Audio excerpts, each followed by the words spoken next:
feel, you know, like, you know, I question myself. I'm like, well, I don't know if it's just because I think it's working or if it's really working. But I did feel that I got more grounded and I could feel, you know, a sense of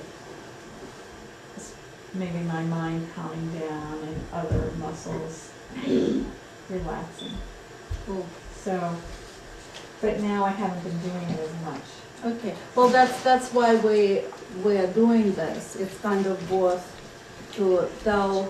My goal for this is both sort of have this information more widely available and as a support for people I work with. Because what I'm going to tell you now about these techniques, that it's something that's very natural for your body. The cause of anxiety is a mechanism that's very natural for your body. It's not a mental illness. It's not a mental disorder. Okay?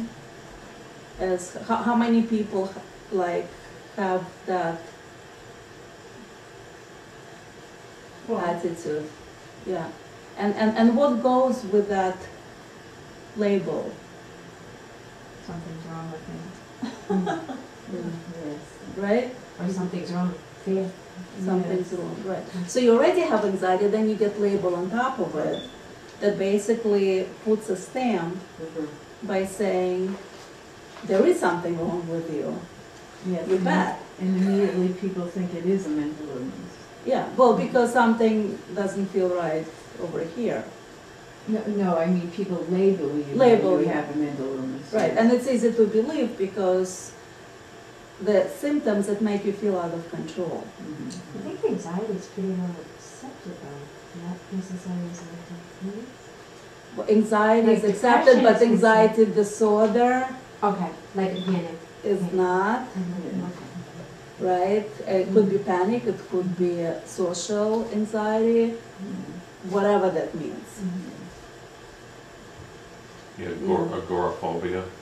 Well, agoraphobia is kind of more specific, at least like you know what's happening. But what I'm going to explain to you is a very simple, very straightforward mechanism that explains what's going on and explains all the range of symptoms. And if you look at the mental encyclopedia, the manual, right, and you start reading it, I think, like when I read it, I get anxiety from just reading all these descriptions, and I have no idea. I feel for mental professionals trying to navigate through it and put people in categories of what exactly is going on with them. Well, they take a symptom and make it into a disease. Yeah.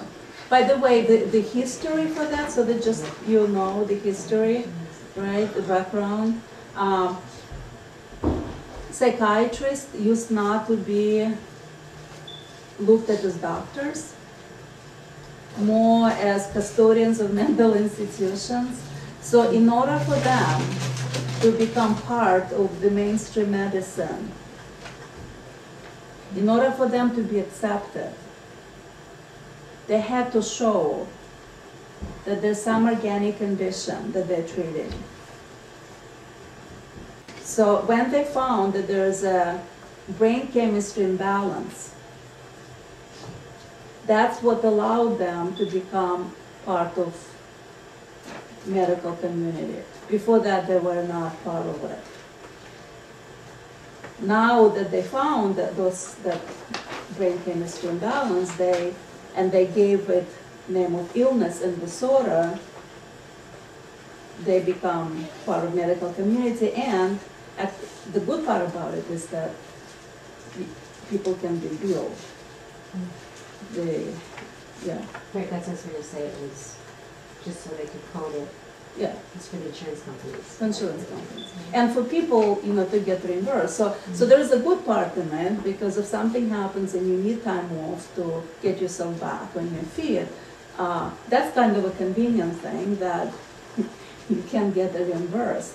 The treatment is the one that doesn't get you much help, unfortunately. Really? Right? So the optimum right? The optimum situation would be go to mainstream medicine, get labeled, get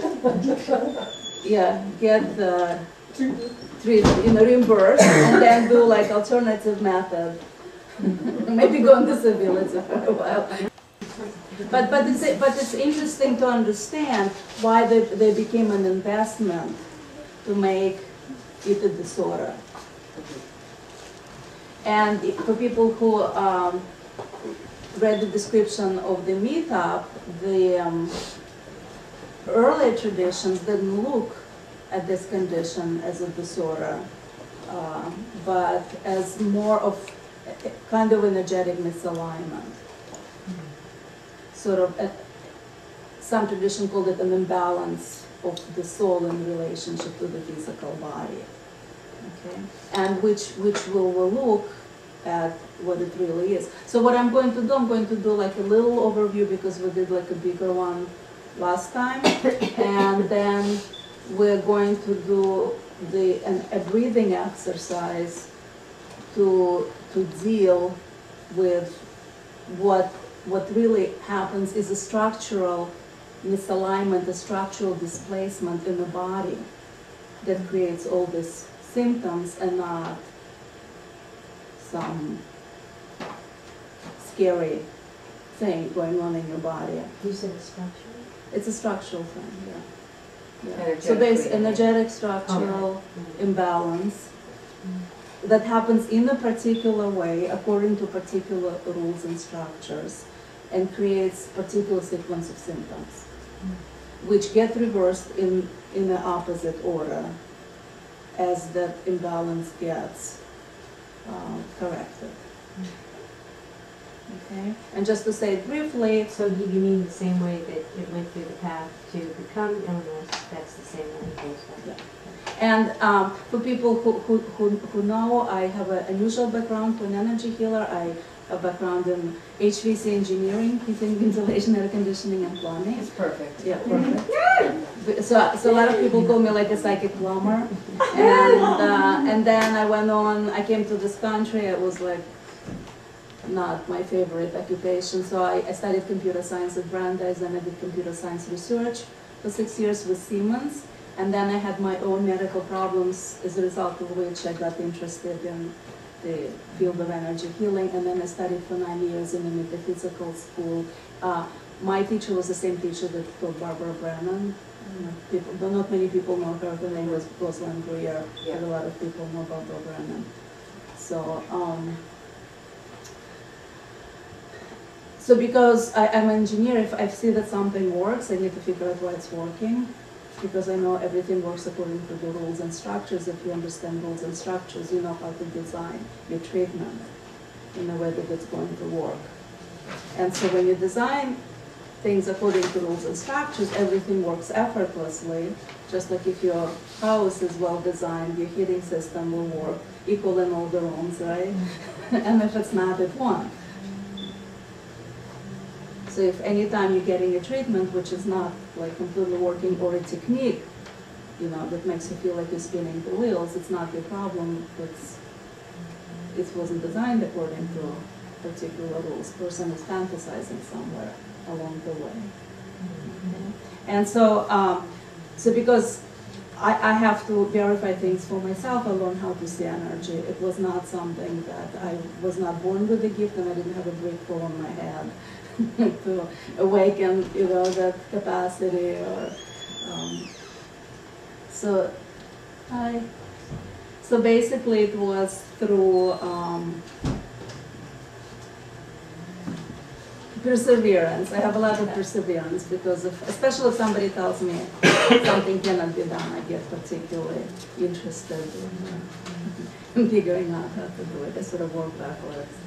Okay, so I've figured this whole thing out on my own by just observing what was happening with people and drawing pictures, because we had an assignment in school to learn how to make records of what happens during the session, so that we could collaborate with other professionals.